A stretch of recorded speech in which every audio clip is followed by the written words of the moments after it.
करायचं स्मरण. जय जय रघुवीर समर्थ. श्री समर्थ कृपेने एक सुंदर असा बोध, एक सुंदर असं श्रवण आपल्याला प्राप्त झालेलं आहे.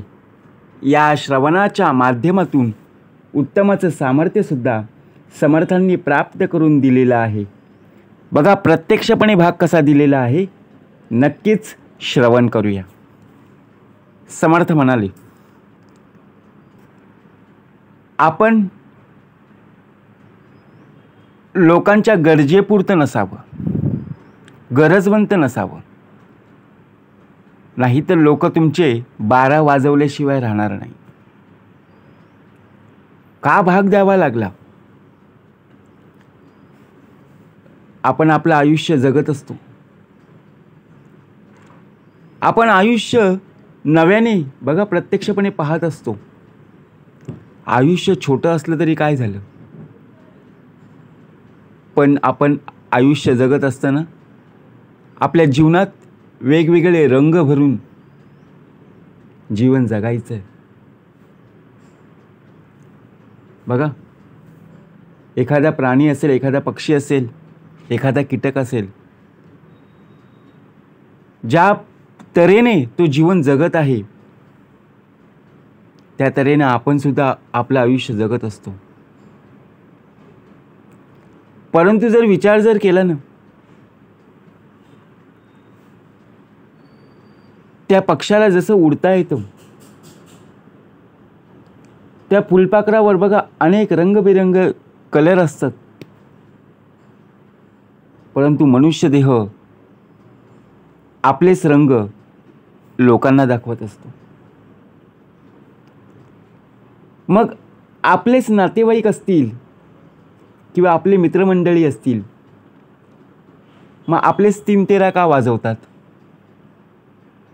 आपला देह कुठे चुकलेला आहे हे तो ओळखत नाहीये. आपल्या मनात जे काही येतं ते सर्व आपण सांगून टाकतो आणि लोक त्याचं काय होतं, गैरफायदा उचलतात.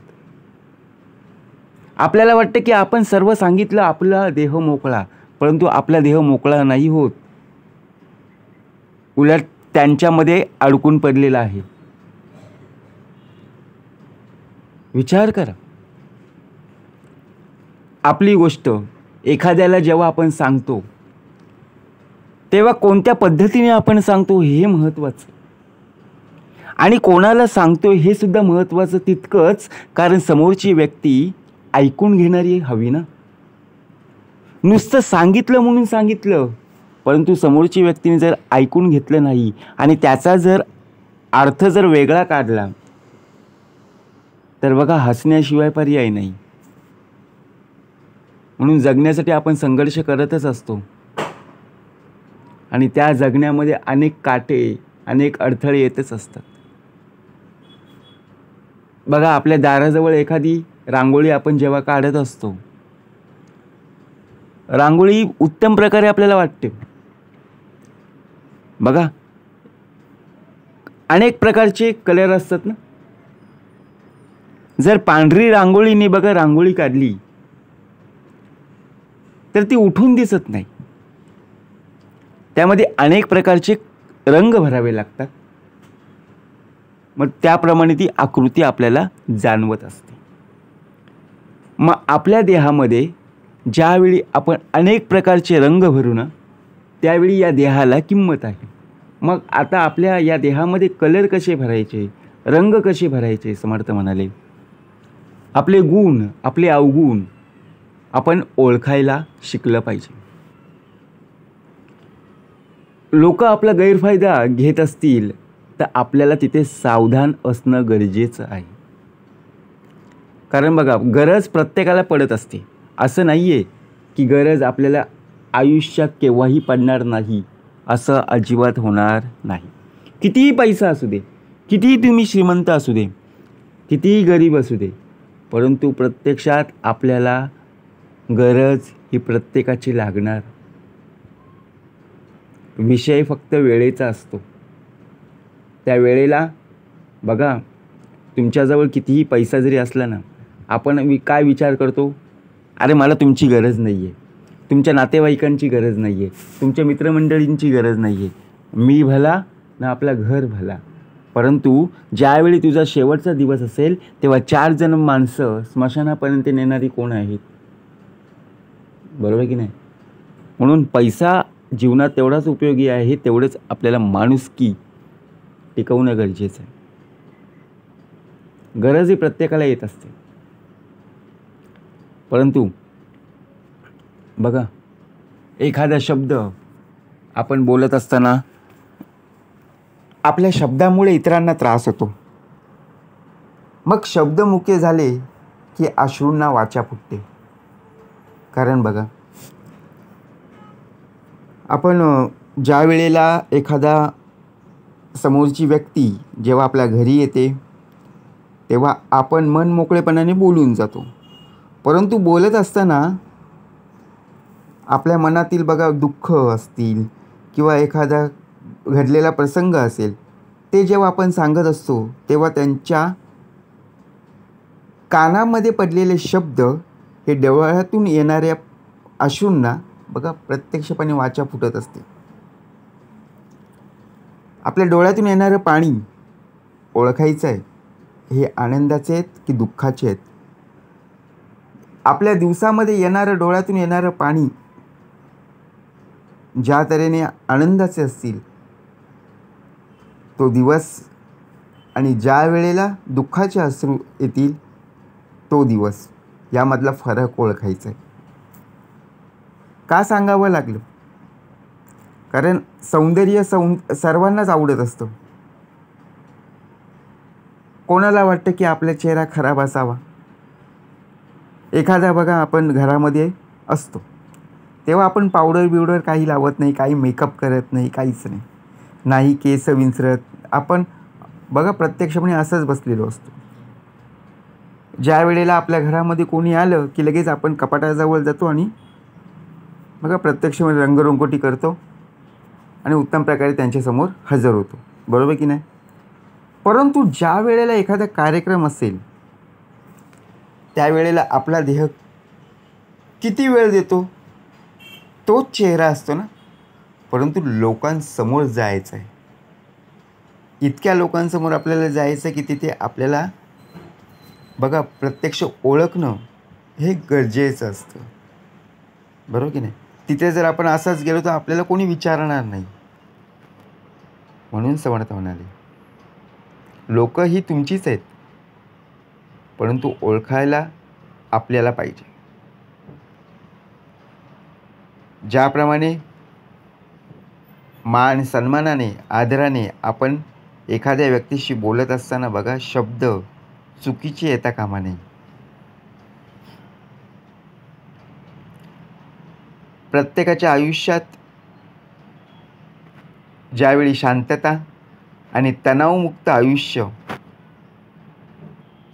शहरापेक्षा गावाकडेच जगायला मिळत असतं. आता आजची परिस्थिती जर आपण पाहायला गेलो, आपण शहरामध्ये राहतो, गावामध्ये राहतो, परंतु फरक जर पाहायला गेलो ना तर शहरामध्ये शांतता आपल्याला मिळत नाही, तणावमुक्त आयुष्य आपल्याला जगायला मिळत नाही. कारण का? आपल्या गावामध्ये असणारी लोक बघा एखाद्या पारावर बसतात. बरोबर की नाही? एखाद्या वडाचं झाड असेल, त्या झाडाच्या कट्ट्याभोवती सर्वजण बसतात आणि आपल्या सुखदुःखाच्या गोष्टी एकमेकांसमोर सांगत असतात. परंतु शहरामधल्या लोकांचं काय वैशिष्ट्य? आलेला प्रसंग फक्त 4 भिंतीमध्येच फक्त सांगत असतात, आणि ते सुद्धा स्वतःच्या मनाला आणि 4 भिंतींना ऐकू येईल एवढंच. आलेलं दुःख एकटाच फक्त करत असतो. त्यामुळे काय होतं की बघा प्रत्यक्षपणे आपल्याला आलेलं दुःख ज्यावेळी आपण इतरांना सांगू त्यावेळी आपलं मन हलकं होतं. परंतु आपण शहराकडची मंडळी, बरोबर की नाही, आपण आपलं दुःख कोणाला सांगणार? शेवटी बघा आपण घरामध्ये बसतो आणि एका कोपऱ्यात बेडरूममध्ये जाऊन बसतो आणि विचार करत बसतो. पण त्यातून ते कोडं एखादा प्रश्न आपल्याला सुटत नाही. मग विचार करतो, अरे आयुष्य तर आपण जगत आहोत, परंतु गावाकडची लोक सुखी का? त्यांनासुद्धा लगेच प्रश्न पडलेला होता, लगेच त्याचं उत्तर मिळालं, परंतु मला काही मिळालं नाही. म्हणून पैशापेक्षा आनंद, समाधान असणं खूप महत्त्वाचं. पैसा सर्वजणच कमावतात, पण आयुष्यामध्ये मिळणारा जो आनंद आणि समाधान आहे ना, हा विकत घेता येत नाही. ज्यावेळी लोक बघा चेहऱ्याला मुखवटा लावून माणसं जमवतात आणि पारदर्शक राहून माणसं कमावतात. विचार करा, माणसं पैशाने सुद्धा जोडली जातात आणि एखाद्याजवळ जर पैसा जरी नसला ना, तरी नुसतं बोलण्यावरून सुद्धा लोक जमा होतात. मग आता विचार करायचा, आपला विचार करायचा. आपल्याकडे पैसा नाही आहे, परंतु 2 लोकांना बोलवायला आपल्याला नाकी 9 येतं. कारण का? आपण विचार करतो ना, अरे मी जर ह्याला बोलवलं तर हा येईल का माझ्या मदतीला? जर आपण त्याच्या मदतीला गेलो असू तर नक्कीच तो आपल्या मदतीला येणार आहे. परंतु आपल्याजवळ इतकासुद्धा पैसा नाही की बाबा पैसे देऊन त्यांना आपण ते काम करायला सांगू. विचार करा. म्हणजे आपला देह ओळखायचा आहे आणि आपल्या देहाला सावधान कसं राहता येईल. आपलीच माणसं आपल्या मनाचा विचार करत नसतील तर त्या माणसाकडून आपण अपेक्षा तरी काय करायची? आपलीच माणसं असतात, आपलेच नातेवाईक असतात, परंतु आपल्या आयुष्यामध्ये असणाऱ्या सुखदुःखाच्या कधी गोष्टी काढलेल्या नाहीत. आपल्याबद्दल कधी कोणाला सांगितलेलं नाही आहे, आपल्याला कधी विचारलंसुद्धा नाही आहे. मग आपला विचार ते का म्हणून करतील? आणि आपण तरी त्यांच्याकडून काय अपेक्षा करायची? ज्यांनी आपल्याला कधी आयुष्यात आपण कसे आहोत हे कधी विचारलेलं नाही आहे. मग त्यांच्यावर आपण का म्हणून विश्वास ठेवायचा? समर्थ म्हणाले, मग विश्वासता निरूपणी मोक्ष लागे त्या क्षणी. विश्वास कोणावर असणं गरजेचं आहे? ज्याच्याजवळ आपण प्रश्न मांडतोय त्याची जर आपल्याला उत्तरच मिळत नसतील, मग उपयोग काय? सत्य आणि असत्य या दोन्ही गोष्टीला एकच साक्षीदार असतो, तो म्हणजे परमेश्वर. बरोबर की नाही? आता आपल्याला ओळखायचं सत्य काय आणि असत्य काय आहे. विचार करा. म्हणून समर्थ म्हणाले, काही लोक तुमचे 12 वाजवतील, तुम्हाला मुद्दाम भेटायला येतील आणि सहानुभूतीसुद्धा दाखवतील. मग बाहेर जाऊन दुसऱ्याला तुमची परिस्थिती हसून सांगत बसतील. ही आजची बघा खरी परिस्थिती आहे.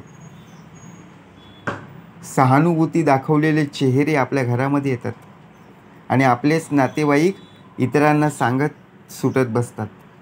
मग आपण विचार करतो, अरे या व्यक्तीला कसं माहिती पडलं, त्या व्यक्तीला कसं माहिती पडलं? सांगणारे आपल्याच घरातली असतात, आपलेच नातेवाईक असतात, आपलेच मित्रमंडळी असतात, परंतु आपण काय विचार करतो की ही व्यक्ती कोणाला सांगणार नाही. परंतु ती बाहेर जाऊन दुसऱ्याला तुमची खरी परिस्थिती काय आहे ती लोकांसमोर सांगत बसते. मग विचार करा, आपण आपल्या आयुष्यात जर सावधपणा बाळगला नाही तर समर्थ म्हणाले आयुष्याचा शेवट हा सुद्धा ज्याप्रमाणे अगरबत्तीचा सुगंध हा सुगंधित, तसा आपल्याला पाहायला मिळणार नाही. बरोबर की नाही? म्हणून फुलांकडून आपण शिकलं पाहिजे. त्यांचा रंगसुद्धा उत्तमाचा असतो, त्यांचा सुगंधसुद्धा उत्तमाचा असतो. समर्थ म्हणाले, कोणाला कधी कमी लेखायचं नाही आहे, कोणाला काही बोलायचं नाही आहे. जे आहे ते प्रत्यक्ष परमेश्वराचरणी नम्र निवेदन ठेवून मी देवाचा आणि देव माझा. जय जय रघुवीर समर्थ.